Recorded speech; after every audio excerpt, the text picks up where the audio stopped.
എൻസൈക്ലോമിൻസിന്റെ പുതിയൊരു വീഡിയോയിലേക്ക് ഏവർക്കും സ്വാഗതം. കേരളത്തിൽ പവർ കട്ട് ഇനിയും തുടരുമോ?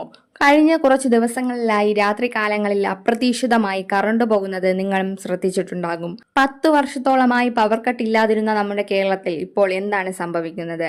വൈകുന്നേരങ്ങളിൽ 30 മിനിറ്റ് വരെ കറണ്ട് കട്ട് ജനങ്ങളെ എത്രത്തോളം ബുദ്ധിമുട്ടിക്കുന്നുണ്ട്?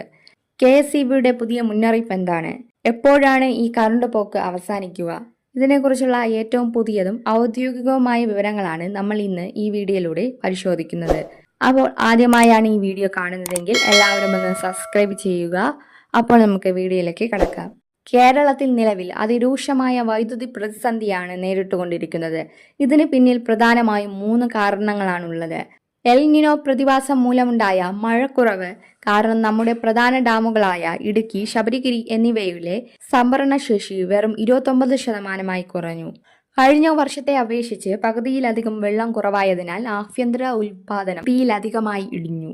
മഴ മാറി നിൽക്കുന്നതും അന്തരീക്ഷ താപനില ഉയരുന്നതുമായി തുടരുന്നതും കാരണം കേരളത്തിലെ വൈദ്യുതി ഉപയോഗം മുൻ ദിവസങ്ങളെ അപേക്ഷിച്ച് 400 മുതൽ 500 മെഗാവാട്ട് വരെയാണ് വർദ്ധിച്ചിരിക്കുന്നത്.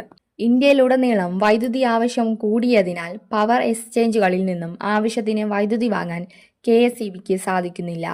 എന്നാൽ ഈ പ്രതിസന്ധി നേരിടാൻ KSEB അടിയന്തര നടപടികൾ ആരംഭിച്ചിട്ടുണ്ട്. സോളാർ എനർജി കോർപ്പറേഷൻ ഓഫ് ഇന്ത്യയിൽ നിന്ന് 200 മെഗാവാട്ട് വൈദ്യുതി വാങ്ങാൻ സംസ്ഥാന വൈദ്യുതി റെഗുലേറ്ററി കമ്മീഷൻ ഇപ്പോൾ അനുമതി നൽകിയിട്ടുണ്ട്.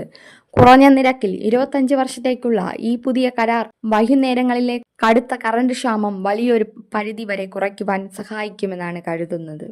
അതുകൊണ്ട് സുഹൃത്തുക്കളെ, വരും ദിവസങ്ങളിൽ നല്ല രീതിയിൽ മഴ ലഭിക്കുകയോ പുതിയ കരാർ വഴിയുള്ള വൈദ്യുതി കൃത്യമായി എത്തുകയോ ചെയ്താൽ മാത്രമേ പവർ കട്ടിന് പൂർണ്ണമായ ഒരു പരിഹാരം ഉണ്ടാകൂ. നിങ്ങളുടെ പ്രദേശങ്ങളിൽ ഇപ്പോൾ പവർ കട്ട് ഉണ്ടോ? ദിവസത്തിൽ എത്ര തവണയാണ് കറണ്ട് പോകുന്നത് എന്ന് താഴെ കമന്റ് ബോക്സിൽ തീർച്ചയായും അറിയിക്കുക. കേരളത്തിലെ ഇതുപോലെയുള്ള പ്രധാന വാർത്തകളും അപ്ഡേറ്റുകളും അറിയാൻ ഈ ചാനൽ ഇപ്പോൾ തന്നെ സബ്സ്ക്രൈബ് ചെയ്യുക. വീഡിയോ ഉപകാരപ്പെട്ടെങ്കിൽ സുഹൃത്തുക്കളിലേക്കും ഷെയർ ചെയ്യാനും മറക്കരുത്. അടുത്തൊരു വീഡിയോയുമായി വീണ്ടും കാണാം. അതുവരെ ഗുഡ് ബൈ.